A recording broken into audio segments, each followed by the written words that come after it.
नमस्कार प्यारे बच्चों, कैसे हैं आप। आशा है स्वस्थ होंगे और हर घर पाठशाला लिंक के माध्यम से खूब अध्ययन कर रहे होंगे।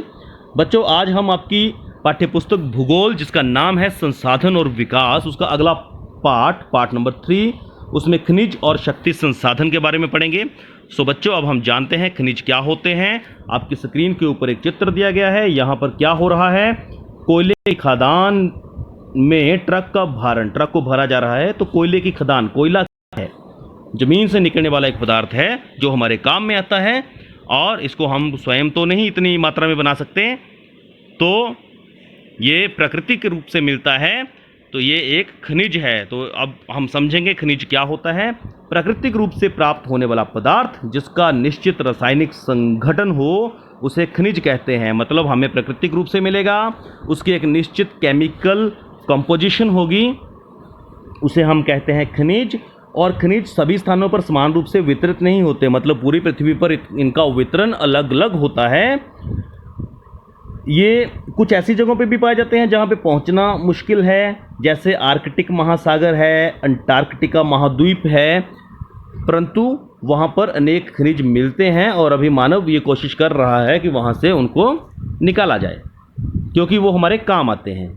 और आपको बड़ी महत्वपूर्ण जानकारी यहाँ पे दी गई है कि आपके भोजन में जो नमक और आपकी पेंसिल में जो ग्रेफाइट यूज़ होता है, दे आर आल्सो मिनरल्स, खनिज हैं वो भी। बच्चों, आप समझ पा रहे हैं कि खनिज क्या होते हैं, जो हम नहीं बनाते हैं, प्राकृतिक रूप से हमें मिलते हैं, परंतु उनका यूज़ होता है और उनकी एक केमिकल कंपोजिशन होती है। बच्चों, खनिज विभिन्न प्रकार के भूवैज्ञानिक परिवेश में अलग अलग दिशाओं में निर्मित होते हैं। ये बिना किसी मानवीय हस्तक्षेप के, इसमें ह्यूमन इंटरफेरेंस नहीं होती है, प्राकृतिक प्रक्रियाओं द्वारा बनते हैं। और ये अपने भौतिक गुणों, रंग, घनत्व, कठोरता और रासायनिक गुणों के आधार पर पहचाने जाते हैं और प्रयोग किए जाते हैं। जैसे नमक एक खनिज है, जिसके भौतिक गुण है, एक कलर होता है, इसका घनत्व होता है, कठोरता होती है। उसी तरह कोयला एक खनिज है जिसका अपना अलग रंग, घनत्व, कठोरता, रासायनिक गुण हैं। उसी तरह से ग्रेफाइट, उसके अपने अलग गुण हैं। तो उन्हीं के हिसाब से उनका प्रयोग होता है और उन्हीं के हिसाब से उन्हें पहचाना जाता है। सो बच्चों, खनिजों को पृथ्वी पर किस तरह से पहचाना जाता है, उनको वर्गीकृत किया गया है।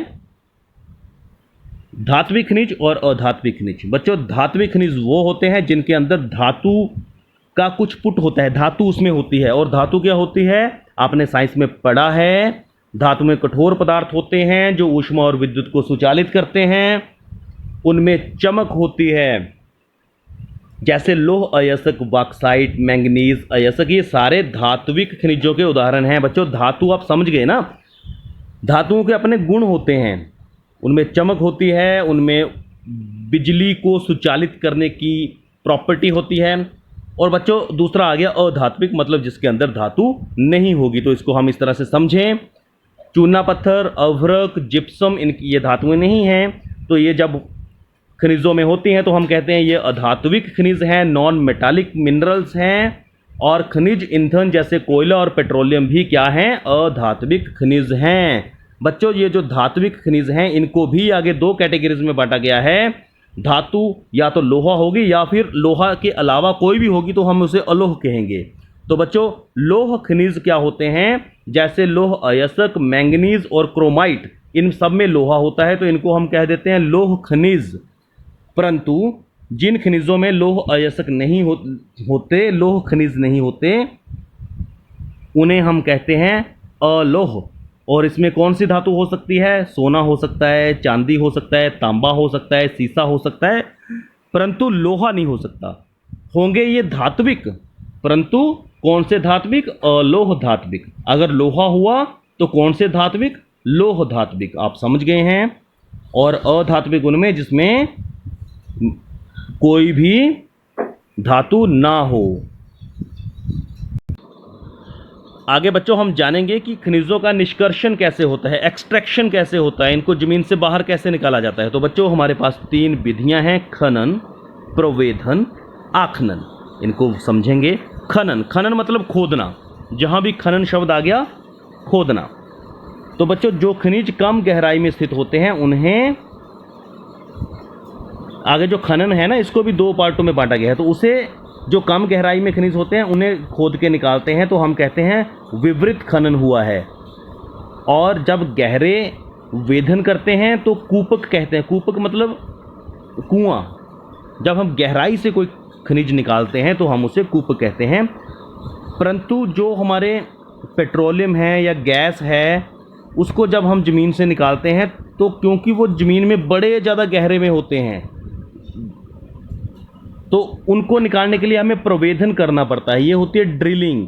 आपने देखा होगा, आपके घर में इलेक्ट्रीशियन आते हैं या प्लम्बरिंग का काम करने वाला आता है तो वो ड्रिल के माध्यम से छेद करता है, जिससे आसपास की भूमि को नुकसान नहीं होता और सीधे तौर पर गहरी खुदाई हो जाती है।